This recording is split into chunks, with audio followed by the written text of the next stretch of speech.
আজকে আমরা শিখব কিভাবে বানাতে হয় একটি আন্ডারগ্রাউন্ড ফোর্জ। প্রথম ধাপে মাটির মধ্যে একটি মাঝারি আকৃতির গর্ত করতে হবে। লক্ষ্য রাখবেন যেন একটি ছোট এয়ার কম্প্রেসার সেখানে সহজেই বসানো যায়। এরপর একটি ইস্পাতের পাত নিতে হবে। ওই পাতটিতে অনেকগুলো ছোট ছোট ফুটো করে নিতে হবে। এই ফুটোগুলোর মাধ্যমে কম্প্রেসার থেকে বের হওয়া বাতাস ফোর্জের ভিতরে অক্সিজেন সরবরাহ করবে।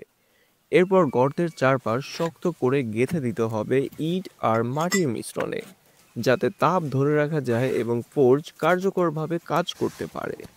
এরপর গর্তের মুখে একটি ছোট পাইপ বসাতে হবে, যেটার মাধ্যমে বাহিরের বাতাস কম্প্রেসরের ভিতরে ঢুকতে পারবে।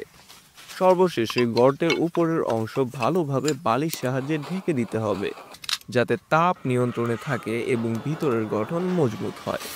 এইভাবে খুব সহজেই বানিয়ে নেওয়া যায় একটি কার্যকরী আন্ডারগ্রাউন্ড ফোর্জ, যেটি এখন ব্যবহার করার জন্য একদম প্রস্তুত।